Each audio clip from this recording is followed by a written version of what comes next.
Guys, today I'm gonna bring you my Setellarknights. This is an old school classic for me. The reason I picked this deck up originally is because I'm a huge fan of Constellars. I actually was like pretty much obsessed with the hidden arsenal, like the lore, um, the artwork, everything about it. And Constellars were my favorite deck out of Hidden Arsenal 7, pretty much out of Hidden Arsenal period 1 through 7. And when I learned that Setellars are the descendants of Constellars, I picked this deck up for that exact reason, not knowing whether the deck was good or not. And this is like my number 2 favorite. This originally was my favorite deck ever. Before I just started falling more and more in love with Herald of Perfection, which that deck is just it's the deck for me. Yeah, like I love it. Rituals are actually my favorite type of summoning. Like you've got guys that are like, hey, I love synchros, but because when they came out, they're just crazy. Like they love the 5 signers. You got people like, hey, I love XYZs. I love rituals. They're actually like one of the oldest forms of summoning, if not the very first form of alternative summoning. It was either ritual or fusion that came out first. But yeah, that's sorry, it was just a little bit of rambling. But yeah, just telling you a little bit about myself. Let's hop into this main deck. Satellars, they are a popular deck. In the sense that everybody knows about them. They're not very popular, like everybody wants to play them. When the new support came out, like for the Satellars, those 2 cards, people were playing it a little bit more, then they stopped altogether. So we got the standard 3-ups, 3 Deneb, 3 Altair. These guys, you're basic playmakers. If you don't have these guys, you're kind of doing bad. You really need to get them in that infinite loop. And 2 ukuleles. Honestly, you can play the ukulele 3 times if you want, but I feel like 2 is enough for me. The reason being is because I just wanted to cut 1 extra slot out the monsters for 1 extra back row. That's the honest truth. And then Sammy, this guy is really cool. Every time you summon him, you burn your opponent for a grand. So going into time, you can call the Haunted for him and just win. So it's really, really strong. I like him a lot. And you just want to keep summoning him as much as possible. Summon him like 3 times. And you'll put them in that danger zone where they can't solemn strike. And also, you can cowboy for game.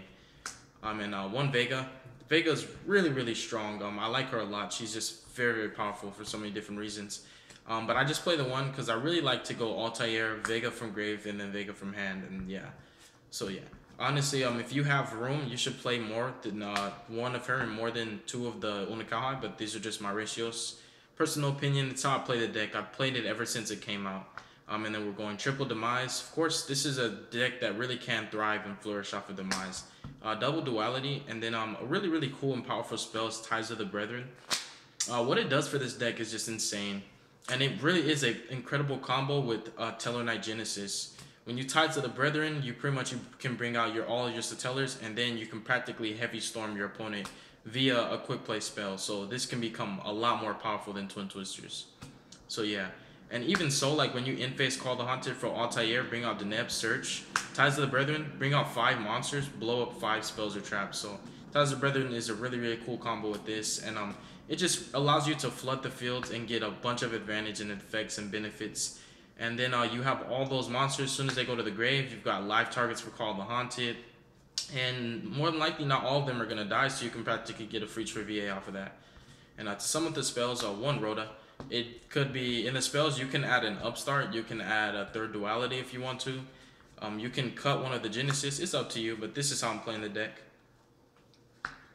And then triple Satellanova Alpha. This is like the best trap of the deck. It's basically the Solemn Judgment. It negates anything, and then you draw a card by the cost is basically to send a Setellarknight you control to the grave, and then you draw a card. And it combos very, very well with Trivier or Deltaros because they're floaters. So when you send them to the grave, their effects go off. So it's really, really beneficial. I like it a lot. It's a powerful trap. And then triple Solemn Strike. Pretty much your Solemn. Where's he at? Your 7 Solemn cards. So you've got a lot of control in this deck, and the fact that there's spell speed 3s really does help to just shut down your opponent's play. So yeah, that's the benefit of Sotellars. And Yang Zins also have their own form of Solid Judgment as well. So yeah, Konami's done a good job with these kind of decks. Triple Floodgate Trap Hole. This is a necessary 3-up for me. This deck is geared for going first. And basically, Floodgate Trap Hole and Quaking Mirror Force do the same thing, except this is when you're going first, so you can set their monsters forever. And this is when you're going second, when they try to swing for game, you set their monsters forever. I do like the playstyle, the ideology, and also the tactics of these cards, what they do. It's more beneficial for my playstyle because I am a control-like duelist. So what I like to do is try to prevent you from doing what you can as much as possible. And if I can quaking your 5 monsters, or if you pendulum summon for 5 and sell all 5 of them going against Metafolds or Metafold Zodiacs, it's really beneficial because now all of your spaces are occupied. You can't summon any more monsters. And also, what's going to happen is I'm in complete and total control of the duel. With you having no face-up monsters to attack me, my life points are safe. And not only that, I can just let the duel continue and go on and just keep passing my turn, doing small little plays like that. Pass turn, discard during end phase. And before you know it, I've won just because of one quaking. Which you really can do that. It might piss some people off because they'll be like, dude, you just totally you pretty much took advantage of the quaking, but it exists. It's a card, and you're just going to have to find a way to play around it. So yeah, these are like probably, aside from the pretty much the solemn cards, these are like my favorite traps. So triple Floodgate and triple Quaking. And a compliment with that, I am running double Drowning. The monster lineup is not very large or chunky, so sometimes you'll open with no monsters, and also sometimes they kill your Trivier and Solemn Strike her floating effect, so they clear your board, or they kaiju your Trivier, then they attack over the kaiju, and then that kaiju's dead, then they try to swing with the rest of their monsters, then you're drowning them. So little stuff like that, and even if you get board wiped, now you have a live drowning Mirror Force, so I like it a lot. It just acts as 2 more Mirror Forces, because even though we run 3 Quakings and we got dualities and Demise and stuff, you don't always draw into the Mirror Forces. And every single game with my Setellarknights, I want to draw into Mirror Forces because they're really good, and this deck is kind of like, the tempo is it's not similar to other decks. Like, it's really not. It can be aggressive, but it requires an extreme setup. So this is why you run a lot of back row to protect your monsters. Triple Call the Haunted, it's kind of like the MVP. It's the bread and butter of the deck.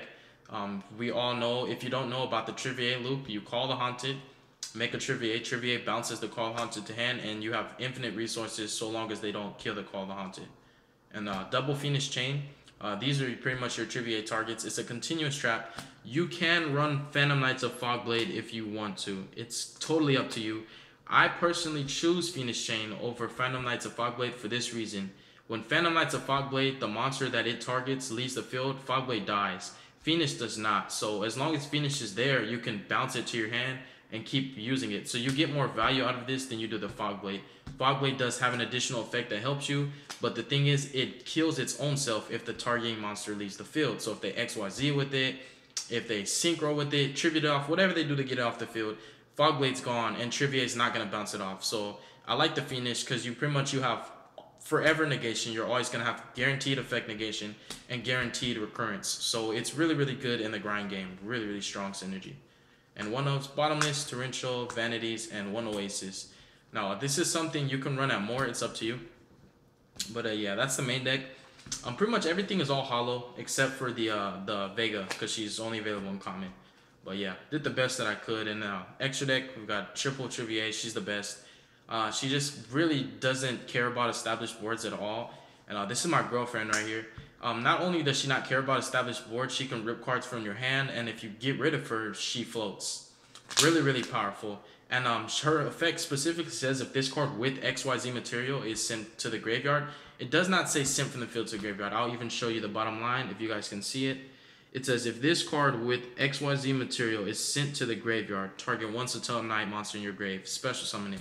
What that means is if they solemn strike your summon of Trivier, she'll still float. So they'll either have to warning her and then strike her effect, or she's just going to get something out.